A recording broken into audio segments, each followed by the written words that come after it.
नमस्कार दोस्तों, स्वागत है आपका सीमेंट उद्योग व माइनिंग प्रभावित मंच पर। और आज ये प्रोटेस्ट का हमारा 17वां दिन है। मतलब 16 दिन अभी बीत चुके हैं, 17 दिन अभी हमारे जो 17वां दिन है वो चल रहा है। और आपने जैसे कि कल देखा कि कल एसडीएम कार्यालय अर्की से लेटर आता है और उसमें कहा जाता है, बहुत से लोगों को निमंत्रण दिया जाता है, मांगू, ज्ञाना और संघोई 3 पंचायतों को। तो आपने उसमें बहुत सी चीज़ें देखी कि चलिए, पहली तो खुशी की बात यह है कि एक पहल हुई, कम से कम मीटिंग, कोई वार्ता इस विषय में होनी शुरू हुई। और मैं धन्यवादी हूँ एसडीएम महोदय अर्की का कि उन्होंने लोगों की समस्याओं को समझने के लिए ये 16 तारीख को मीटिंग रखी। और जगह जगह जो पटवार खाने के हमारे पीएन हैं, चौकीदार है, वो लेटर लेकर गए, घमारो गांव में गए। तो जैसे कि हमने वहाँ पर मुझे तो पता चला, क्योंकि घमारो गांव में हमारी जो टीम है वहाँ पर हमने कैमरे इंस्टॉल कर रखे हैं। तो वहाँ पर कैमरे में हमें ये दिखे, नज़र आए। फिर मैंने कॉल की कि आप, क्योंकि कंपनी के अधिकारी तो वहाँ जा ही रहे थे, वो अलग चीज़ है, उनके बारे में हम नहीं कहते, लेकिन कोई सरकारी अधिकारी अगर वहाँ पर था तो मैंने कॉल कर ये जाना कि आप वहाँ पर किस लिए गए थे। तो उन्होंने भी यही कहा कि आपको भी हमने बताना था, लेकिन हम पहले घमारो गांव में गए और उन लोगों को जो एसडीएम महोदय अर्की द्वारा लेटर दिया जा रहा है उसे देने गए थे। तो अभी वहाँ पर भी चहल पहल चल रही है घमारो गांव में, वो अलग विषय है, उस पर बात करेंगे। लेकिन यहाँ पर विषय है कि सिर्फ अकेले घमारो गांव को वो क्यों रखा गया, कि वहाँ पर चलिए गए, कोई बात नहीं, लेटर देने गए, घमारो और संघोई धार का ही ये मामला क्यों देखा गया, कि अगर वो धरने पर बैठे थे, क्या इसलिए ये मीटिंग थी और लोग एफआईआर के लिए बैठे थे। ये मीटिंग की जो बीच में बात आ गई या वार्ता की बात आ गई, ये तो अलग बात है, लेकिन एफआईआर जो कंपनी ने जानलेवा ब्लास्ट किया वो मामला अलग है। उसके बारे में हम विस्तार से आगे चर्चा करेंगे। लेकिन पहले ये देख लीजिए कि हमारा बैनर यहाँ पर आ चुका है, तैयार हो चुका है, आप देख सकते हैं। इसमें साफ शब्दों में लिखा है, क्योंकि बार बार हमें कहा जाता है कि आपके पास कोई लिखित में नहीं है, आपकी क्या मांगे हैं बताइए। तो सीधा मैं जनता के लिए बताना चाहूँगा, अंबुजा अडानी सीमेंट दाड़ला घाट अर्की माइनिंग प्रभावित व विस्थापित परिवार राज्य स्तरीय कमेटी सीमेंट उद्योग व माइनिंग प्रभावित मंच। तो ये आप देख सकते हैं, खनन की फोटो है, नीचे प्रोटेस्ट में लोग हैं। और यहाँ पर शॉर्ट में हमने कुछ 4 मुख्य मुद्दे यहाँ पर रखे हैं, वैसे तो बहुत सारे हैं, जिनमें R&R पुनरावास एवं पुनर्विस्थापन को सख्ती से लागू किया जाए। दूसरा है अवैध ब्लास्टिंग से रिहायशी घरों, मवेशी खानों में आई दरारों की मैजिस्ट्रेट इंक्वायरी का गठन, राज्य स्तरीय मैजिस्ट्रेट इंक्वायरी का गठन कर जांच करवाकर नुकसान का उचित मुआवजा दिया जाए। और तीसरा है पर्यावरणीय प्रभावों गांवों का EIA पर्यावरणीय प्रभाव आंकलन नए सिरे से करवाया जाए। और मुख्य मांग में चौथा जो हेडिंग है वो है शिक्षा, स्वास्थ्य, रोजगार व सामाजिक सुरक्षा उत्तरदायित्व, जो CSR के अंडर आता है, को सख्ती से लागू करवाया जाए। अब दोस्तों, ये कुछ एक जिनको बोलते हैं कि बुलेट, कुछ हमारी मांगे हैं, लेकिन इसके अलावा भी बहुत सारे मुद्दे हैं, जैसे शिक्षा, स्वास्थ्य, रोजगार और पानी का जो मेन मसला है, जो मेन मुद्दा है, वो भी है। आप अभी हम यहाँ पर आपको दिखा रहे हैं कि धरना हमारा चल रहा है। अभी हाल फिलहाल में आज तो कोई यहाँ पर काम नहीं है, लेकिन यहाँ पर बात ये आ रही है कि जब एसडीएम कार्यालय में 16 तारीख को मीटिंग है, हम लोग बैठे थे एफआईआर के लिए, क्योंकि कंपनी ने जो जानलेवा ब्लास्ट किया 6/12/2025 को 2:21 पर दोपहर, तो वो बड़ी बड़ी चट्टानें गिरकर जो नीचे गांव की तरफ आई, वो तो एक मामला जो लोगों ने धरना दिया था घमारो गांव में, वो किस लिए दिया था? पहला सवाल, वो एफआईआर के लिए दिया था। क्या उस एफआईआर को दबाने के लिए या भूलने के लिए ये माहौल बनाया गया है? ये दूसरा सवाल है। अगर ऐसी बात नहीं है कि एफआईआर पे काम चल रहा है, तो यहां पर सवाल है कि उन लोगों के बयान क्यों नहीं लिए जा रहे हैं। और अगर कहते हैं कि जो सिस्टम है, चाहे वो प्रशासनिक व्यवस्था हो, चाहे कोई भी हमारा सरकारी पुलिस प्रशासन व्यवस्था है, कि अगर वो सही से अपना दायित्व ड्यूटी कर रही है, तो क्यों पुलिस की ही तरफ से गांव के घमारो गांव के लोगों को कॉल करके कंप्लेंट वापस लेने के लिए कहा जा रहा है, जिसके हमारे पास पुख्ता सबूत है, रिकॉर्डिंग्स है, वो समय आने पर हम रिवील भी करेंगे। तो अगर ये मीटिंग वाकई में ब्लास्ट से रिलेटेड थी, तो कल जो ये लेटर पब्लिक किया है मैंने आपके साथ, जो 16 तारीख को मीटिंग है, तो उसमें ब्लास्टिंग का हवाला क्यों नहीं दिया गया? क्योंकि ये जो मीटिंग रखी गई है, क्या फिर ये प्रशासन ने किसी मंशा से तो मीटिंग रखी होगी कि लोगों को कोई तो समस्या है, लोगों को किसी वजह से तो वो एजेंडा उठा है, फिर उसमें ब्लास्टिंग का कारण क्यों नहीं बताया गया? ये क्यों नहीं उसमें लिखा गया कि जो कंपनी अवैध ब्लास्टिंग कर रही है उससे होने वाले, या कंपनी अवैध माइनिंग कर रही है, या अवैध, चलो मैं कहता हूं कि सरकार नहीं लिख सकती, सरकार को अथॉरिटी नहीं होती, लेकिन अंबुजा कंपनी की ब्लास्टिंग या खनन से लोगों को के जीवन में जो प्रभावित परिवारों या गांव या इलाके के ऊपर जो दुष्प्रभाव पड़ रहे हैं, उसके संदर्भ में ये मीटिंग रखी गई है। इस तरह से क्यों नहीं लिखा गया? क्या एफआईआर जो मामला है, जो कंपनी के अधिकारियों पे होने वाली थी, क्या उसको दबाने के लिए ये मीटिंग रखी गई है? ये भी यहाँ पर सवाल है। तो ये बहुत सारी चीजें हैं जिसकी वजह से, जिसके कारण हमने इसका बहिष्कार किया है। और हम ये इसका पुरजोर बहिष्कार इसलिए करते हैं क्योंकि ये मुद्दा है जानलेवा ब्लास्टिंग का। ये लोगों की जिंदगी के साथ खिलवाड़ करने का मुद्दा है, ये पर्यावरणीय गतिविधियां है, जो इकोसिस्टम है उसके साथ छेड़छाड़ का ये मुद्दा है, ये लोगों के जीवन का मुद्दा है, ये कहीं ना कहीं जो हमारे जीव जंतु है, यहाँ पर रहने वाले, जो यहाँ से इस ब्लास्ट के कारण उनके जीवन पर, उनकी रोजमर्रा, क्योंकि उनके घर ये पहाड़ हैं, उनके साथ उनकी जीवन और उनकी स्वतंत्रता के खिलाफ ये छेड़छाड़ है, ये जो ब्लास्टिंग मामला था। और उस ब्लास्टिंग मामले को क्यों दबाया जा रहा है, ये सबसे बड़ा सवाल है कि क्यों वहां पर एफआईआर नहीं हो रही है, क्यों कंपनी के अधिकारी, जो आला अधिकारी है, जो यहाँ पर धड़ाधड़ ब्लास्ट कर रहे हैं अवैध माइनिंग, उस मुद्दे को क्यों छुपाया जा रहा है, क्यों कार्रवाई नहीं हो रही है? तो मैं मंच की तरफ से ये कहना चाहता हूं कि जो भी दोषी है उन सभी को, माइनिंग हेड महेंद्र मेरेतिया, उनको सबसे पहले उनका इस्तीफा ले कंपनी, और उनको यहाँ से बर्खास्त किया जाए।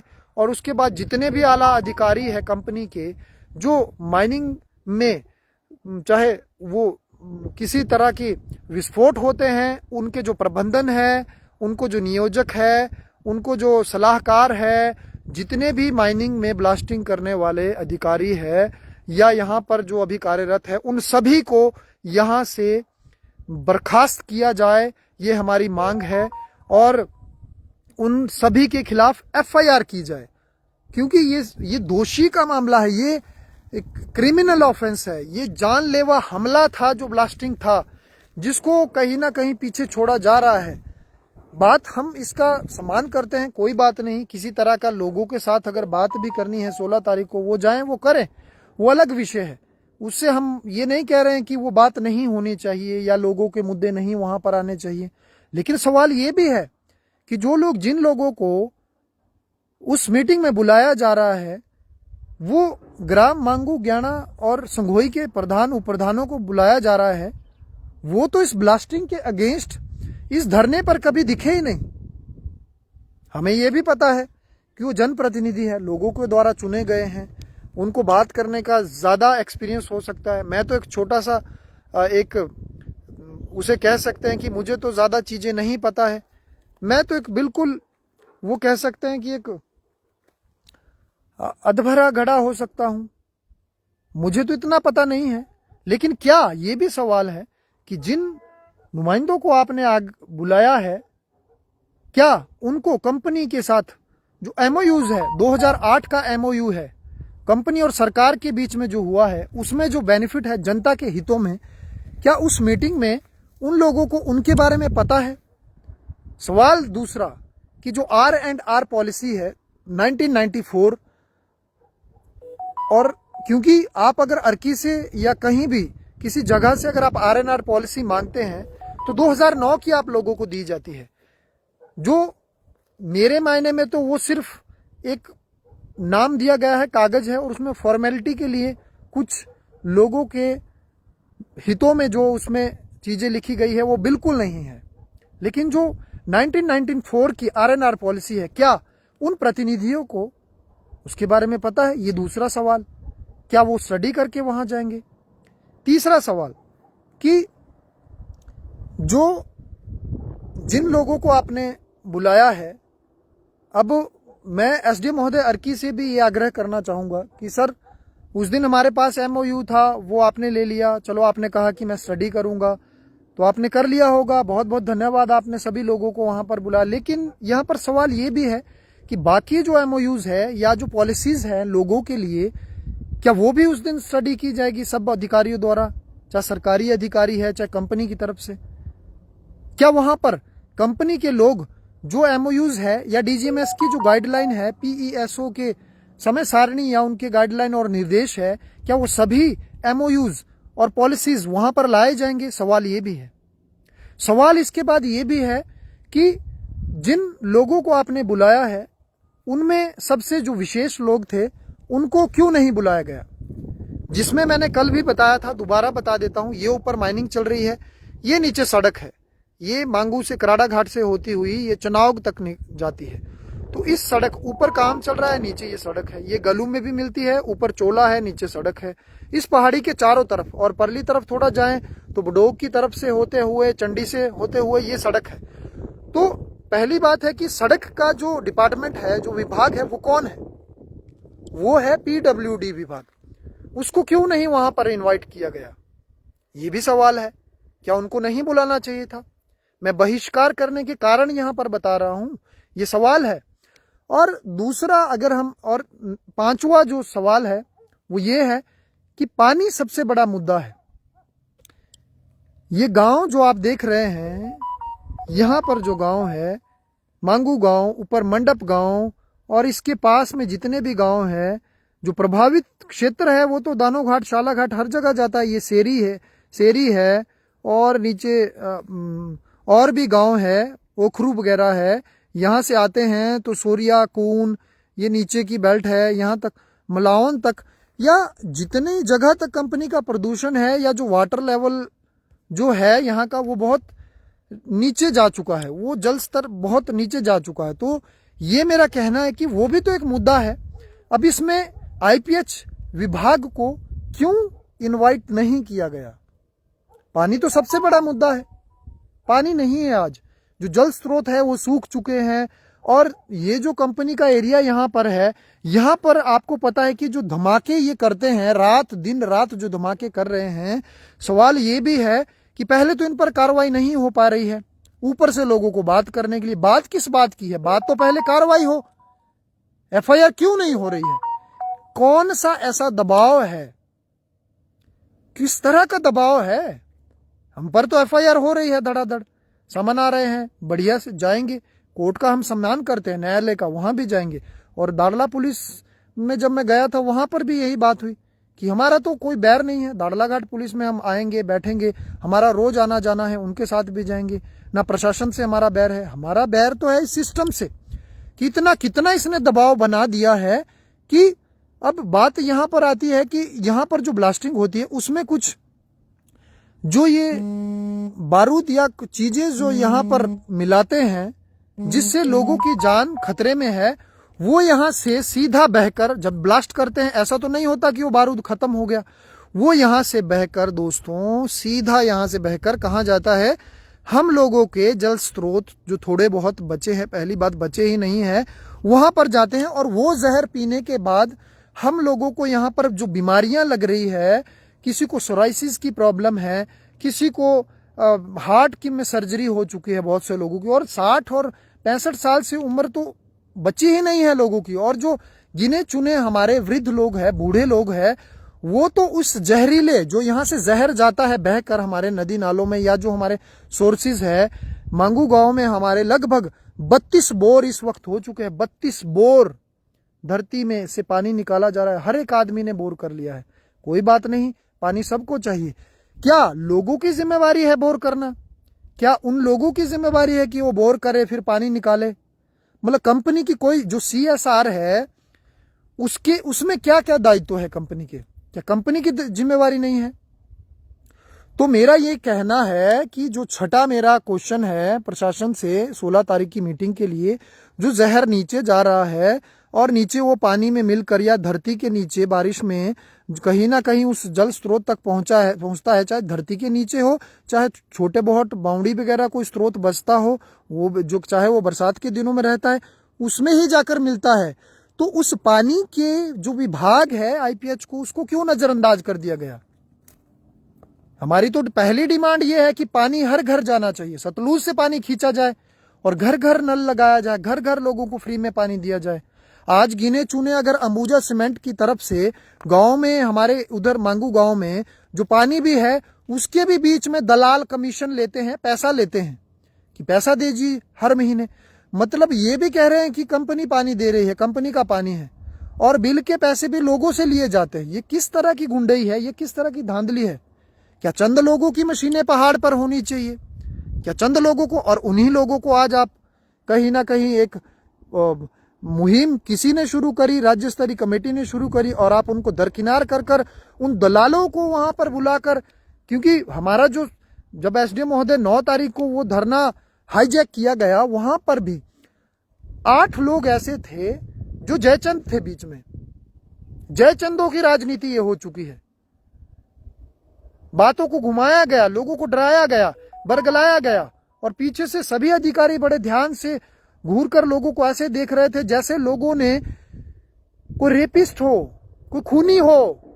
मतलब अपनी जमीन जगह के लिए अगर कोई आदमी शांति प्रिय तरीके से कोई प्रोटेस्ट कर रहा है, उसको FIR के लिए, या उसको कि आपको बेल नहीं मिलेगी, आपको उठा लिया जाएगा, और इतनी बड़ी छावनी पुलिस की आपने देखा, उसको हाईजैक किया गया षड्यंत्रकारी तरीके से।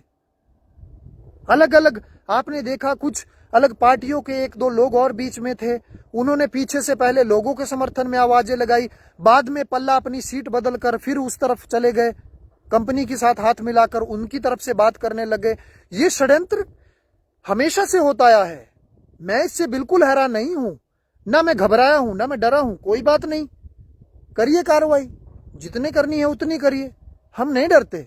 प्रेशर आपके ऊपर हो सकता है, किसी भी के ऊपर हो सकता है, किसी अधिकारी, किसी विभाग के ऊपर हो सकता है। प्रेशर है मेरे ऊपर, लेकिन इतना प्रेशर नहीं है कि मुद्दों से भटक जाएं। इतना प्रेशर नहीं है कि इन चीजों के लिए, पैसों के लिए बिक जाएं। ये राजनीति गई, अब ये रोटियां सेकने का काम ये चला जाएगा। ये जयचंदों को भी मैं साफ बोल रहा हूं, चाहे कोई झंडे वाले हो, चाहे किसी पार्टी से आते हो, उनका कोई बात नहीं चलेगी। लोगों की बात है, लोगों को करनी पड़ेगी, लोगों को करने दीजिए। तो ये बहुत सारी चीजें हैं, सीधी और क्लियर। हमने माननीय मुख्यमंत्री जी से मैं मिला हूं, जब उन्होंने मेरी बात को सुना, उन्होंने बड़ी गौर से इस बात को ऐसे आंखें करके कहा कि है, जब मैंने कहा कि ब्लास्टिंग इतनी भयंकर हो रही है, जानलेवा ब्लास्टिंग कर रहे हैं, पूरा का पूरे गांव तबाह करने वाली है, कंपनी इस प्लानिंग में है। अब कंपनी के ऊपर दबाव क्या है, उनका सालाना जो टारगेट रहता है, वो सारी चीजें, वो डॉक्यूमेंट हमारे पास है।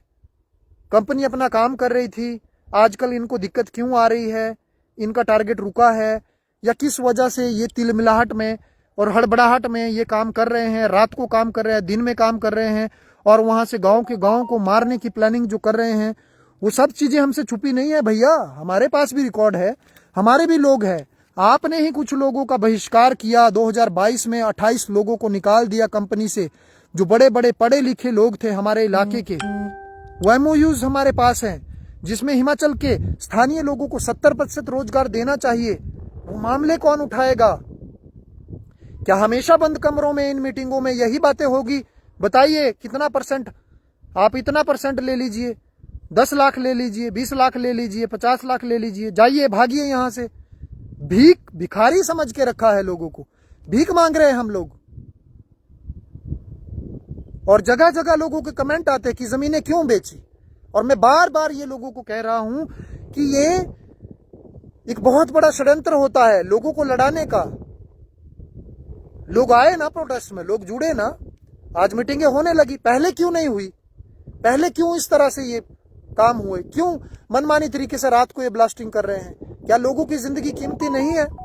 और दोबारा से वही षड्यंत्र करके बंद कमरों में मीटिंग रखी जा रही है ताकि वहां पर जो हम जैसे कोई बोलने वाले हैं, जैसे मंच की तरफ से उन लोगों को पीछे कर वहां पर पर्चियां लेकर आ गए थे। आपने देखा गमारों में अपनी अपनी पर्चियां लेकर कि मेरे घर में, चाहते ही वो जयचंद जो है कंपनी के या किसी पार्टी के या कंपनी के जो वहां पर वो लोग आते हैं भेष बदलकर दलाल, उन लोगों का तो काम ही ये होता है मुद्दे को दबाना।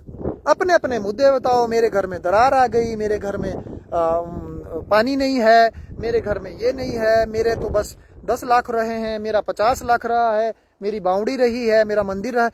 अरे इन मुद्दों से अब नहीं भटका सकते आप लोग। बंद कमरों में जो मीटिंग होगी वहां पर भोले भाले लोगों को बोल दिया जाएगा कि वन टाइम सेटलमेंट कीजिए, अगली मीटिंग में हमें समय दीजिए, प्रोटेस्ट बंद कीजिए। प्रोटेस्ट बंद नहीं होगा, ये धरना अनिश्चित काल तक चलता रहेगा। इस बात को भूल जाइए। हम बहिष्कार करते हैं और बार बार बहिष्कार करते हैं।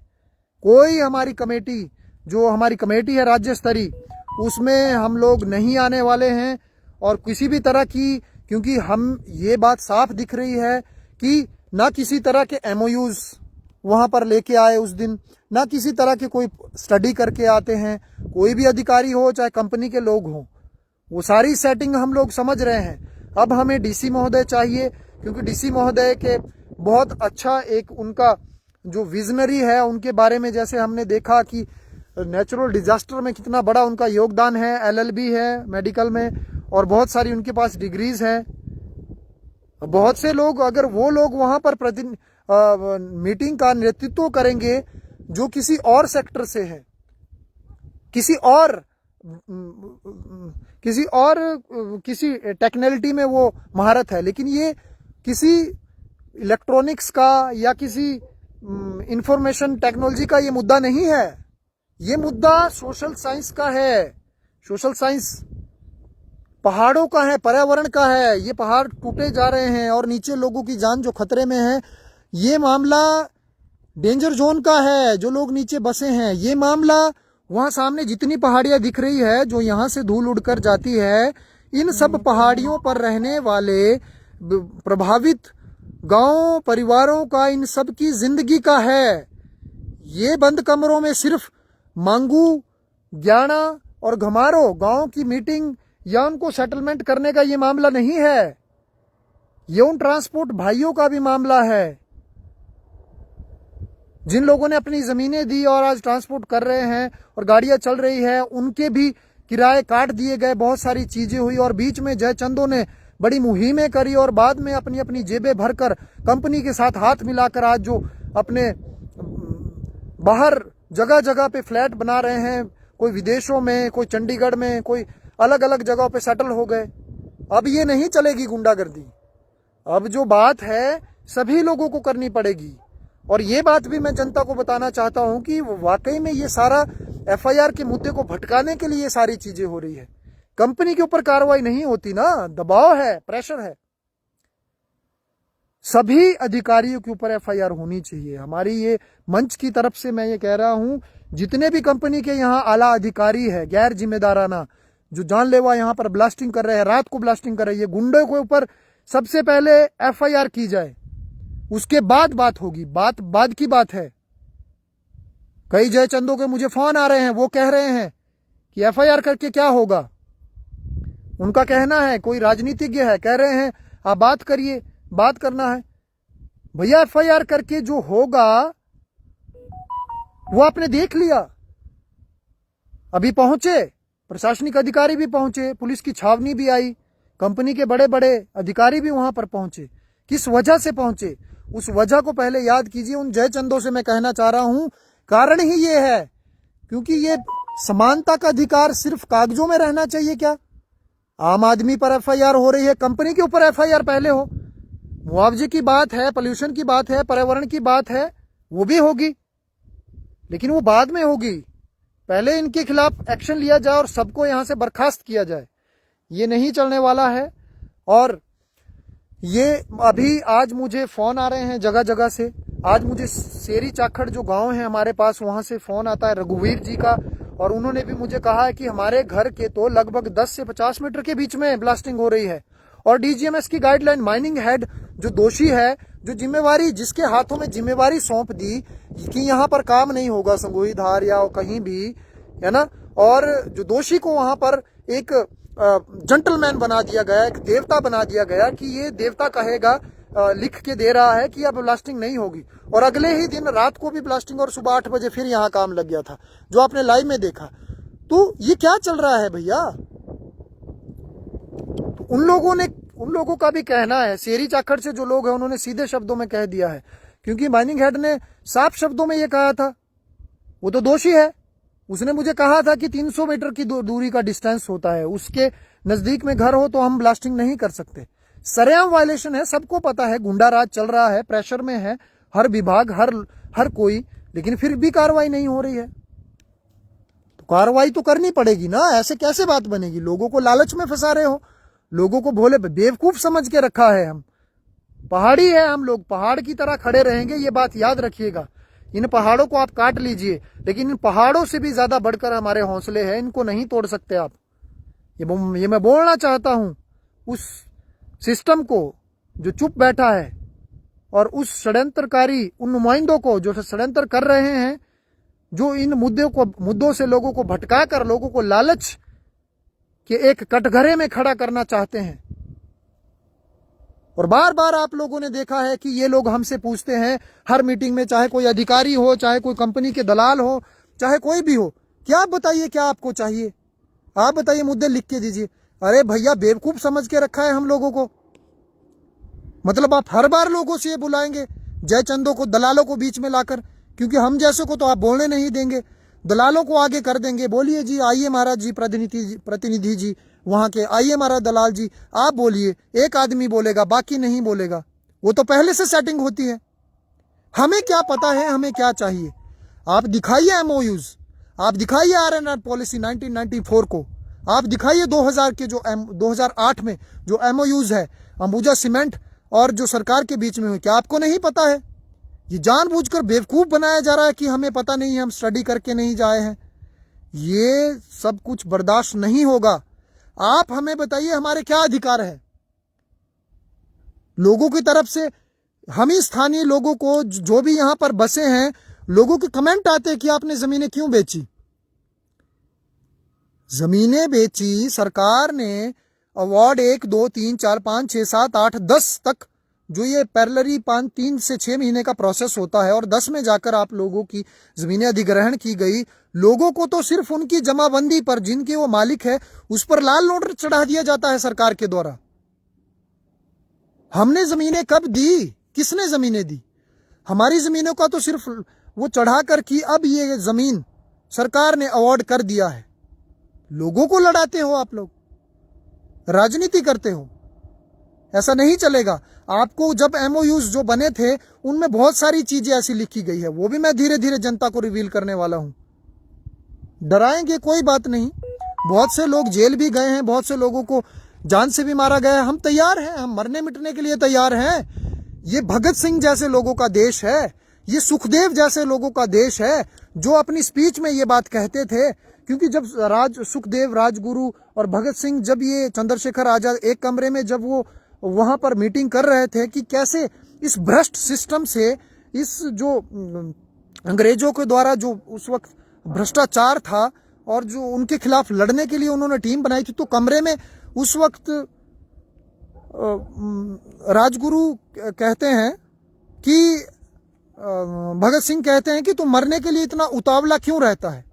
तो सीधे शब्दों में वो जवाब देते हैं कि भैया मैं तो जिस दिन फांसी पे चढ़ूंगा ना उस दिन चैन की सांस लूंगा, और हंसते हंसते इस बात को कहते हैं।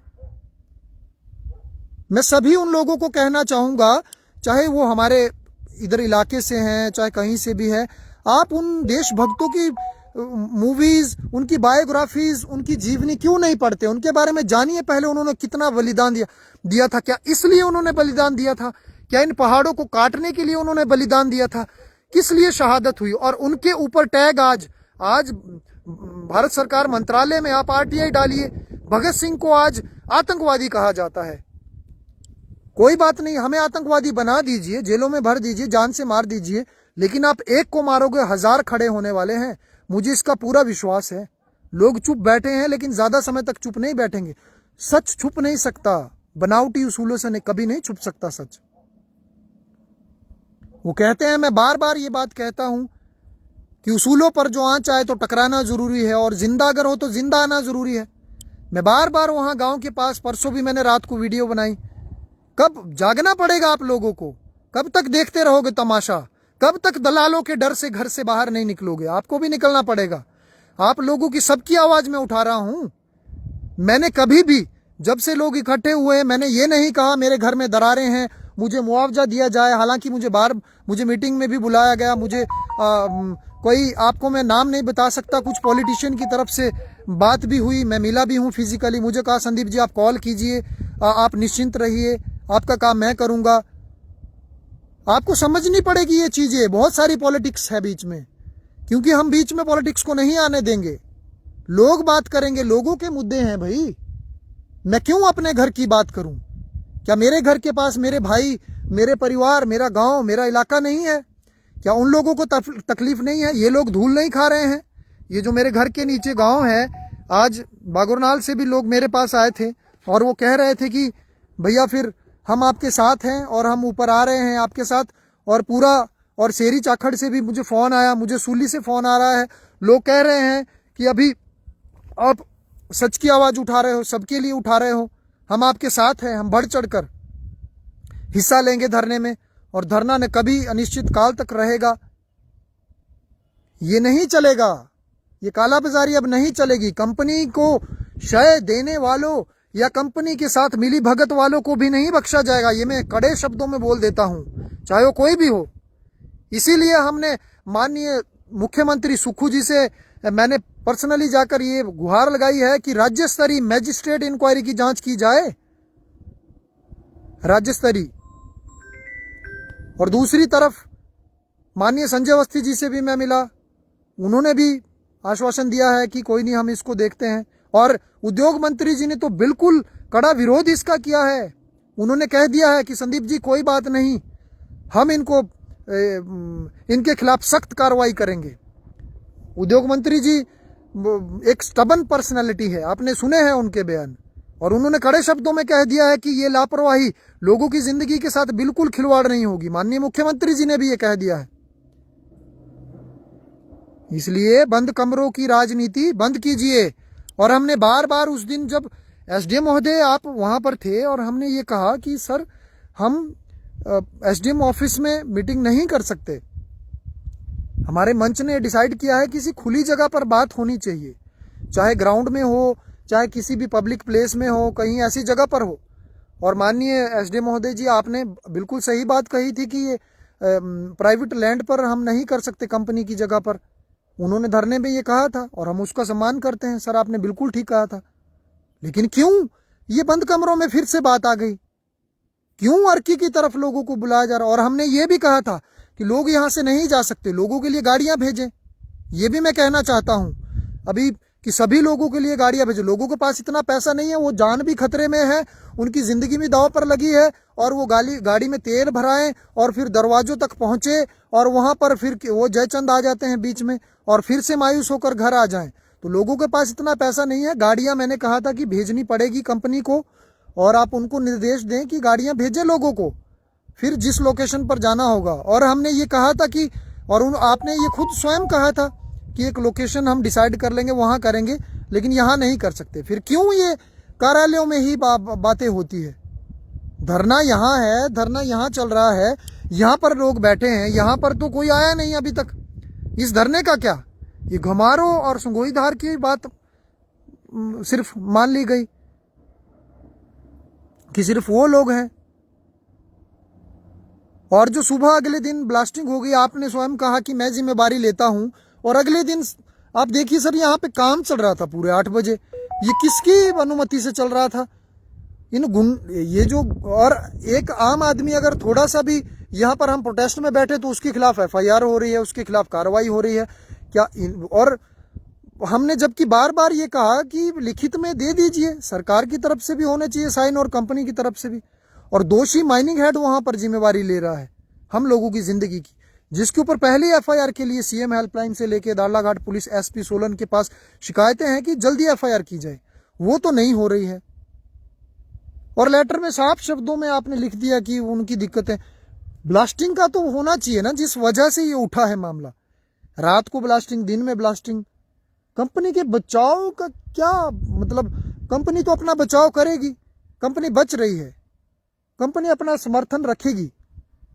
तो मेरा ये हाथ जोड़कर निवेदन है कि यहाँ पर जो संबंधित विभाग है कि कंपनी के जितने भी अधिकारी यहाँ पर इस वक्त है, उन सभी को यहाँ से बर्खास्त किया जाए और टर्मिनेट किया जाए। और जो भी ब्लास्टिंग में इन्वॉल्व है सभी अधिकारी, उन सब के खिलाफ माइनिंग हेड महेंद्र मेड़तिया से लेकर और जो जितने भी ऊपर प्रबंधन तक है, कंपनी हेड तक, सबके खिलाफ FIR की जाए। अब सुनने में आया है कि महेंद्र मेड़तिया जी की तरफ से सूत्रों के हवाले से खबर मिली है कि मुझे टारगेट किया जा रहा है, मैं अकेला हूं। भैया, तो इस तरह के काम करने को किसने आपको इजाजत दी? आपके घर में बच्चे हैं, आपका परिवार है, आप भी कहीं बाहर से कमाने यहाँ पर आए हों। अब लोगों के साथ अगर आप किसी अपनी कॉर्पोरेट के दबाव में अगर इस तरह की ये गुंडई करोगे, रात को ब्लास्टिंग करोगे, दिन में धड़ाधड़ ब्लास्टिंग करोगे, कोई आप मानक जो सुरक्षा मानक है उनका उपयोग नहीं करोगे, लोगों की जिंदगी के साथ खिलवाड़ करोगे, तो अब प्रेशर तो बिल्ड होगा। और मैं कंपनी से भी कहना चाह रहा हूं, अगर ये बात सच है तो क्यों उनका अभी तक जो रिजाइन है वो नहीं लिया जा रहा है, क्यों नहीं स्वीकारा जा रहा है? मतलब कंपनी अभी भी ट्रैप डाल रही है, जाल बुन रही है, यहां वहां से लोगों के घर घर भेज रही है। कंप्लेंट वापस ली जाए, पुलिस की तरफ से कॉल आ रहे हैं, FIR जो शिकायत की है उसको वापस लिया जाए। तो ये बिल्कुल नहीं चलेगा। हम लोग अनिश्चित काल तक यहाँ हैं। और सभी दोस्तों, भाई बहनों से मैं ये कहना चाह रहा हूं, देखिए दोस्तों, थोड़ा सा आप लोगों से हाथ जोड़कर निवेदन है कि जो सच है ना, वो आज सोशल मीडिया के, क्योंकि मुझे पहले दिन से लेके जब भी मैं प्रशासनिक अधिकारियों से जहां जहां मिला हूं, मुझे ये कहा कि वायरल होने के लिए ये काम कर रहा है। क्या आपको अब भी वायरल होने के लिए ये लाइव नजर आ रहा है? क्या वायरल होने के लिए मैं सारा काम कर रहा हूं? आप भी कमेंट में राय दें। लेकिन सबसे जरूरी आपका जो सहयोग है ना, यहाँ पर आना इंपॉर्टेंट नहीं है इस धरने में कि आप इन जगहों पर आइए और हमारे साथ नारे लगाइए या यहाँ पहुंचे। आप सभी का सबसे बड़ा महत्वपूर्ण योगदान है ज्यादा से ज्यादा शेयर करना, क्योंकि एक एक आदमी जब शेयर करेगा वीडियो को और वो कितने लोगों तक पहुंचेगी, तब ये कहीं ना कहीं दबाव बढ़ता है। और शुरू में तो आप लोगों ने बहुत अच्छा सहयोग किया, अभी शेयर नहीं कर रहे हैं लोग, ये मैं देख रहा हूं। तो कृपया ज्यादा से ज्यादा इस मुहिम को शेयर करें, ताकि ये जो हमारे जो संबंधित अधिकारी है, हमारी लोकसभा है, वहां तक भी ये बात पहुंचे। हमारे जो सांसद है, मैं उनसे भी रिक्वेस्ट करता हूं कि वो भी इस मामले में गंभीरता से आए, वो भी देखे इस चीज को। उनके बारे में हमने अभी तक नहीं लिया कि लोकसभा में भी इस चीज को उठाया जाए। वो मैजिस्ट्रेट इंक्वायरी की मांग हम उनसे करते हैं, हमारे सांसद जो है। तो आप लोगों से निवेदन है, ज्यादा से ज्यादा वीडियो को शेयर करें ताकि लोगों तक जानकारी हो और लोग अवेयर हो। मैं धीरे धीरे लोगों के सामने जो भी MOUs है, RNR पॉलिसी है और जितने भी इनके डॉक्यूमेंट है जो सरकार और कंपनी के बीच में हो चुके हैं, जो लोगों के हक है, मैं उनको आप आम जनता के साथ शेयर करूंगा, ताकि लोगों को अब इस बार चिकनी चुपड़ी बातों में बहलाकर वन टाइम सेटलमेंट या लोगों को इसमें ना करके कि आप इतने पैसे ले लीजिए, आप यहाँ से भागिए, कहीं नई जगह घर बना लीजिए, ये सारी चीजें को मैं पर्दाफाश करने वाला हूँ। सब MOU सब डॉक्यूमेंट में दिखाऊंगा, लेकिन ये भी तो दिखाए, इनकी भी तो कोई रिस्पॉन्सिबिलिटी है, CSR है, क्या क्या इनके दायित्व है, वो सारी चीजें मैं शेयर करूंगा। लेकिन इनको अपनी ड्यूटी से नहीं, इनके षड्यंत्रकारी तरीके से, इनको अपने फर्ज से मुंह मोड़ने नहीं दूंगा। इनको दोबारा खींच के लाना पड़ेगा यहाँ पर, तो ये मनमानी नहीं चलेगी। 16 तारीख की मीटिंग का हम पुरजोर बहिष्कार करते हैं। और जय हिंद, जय हिमाचल।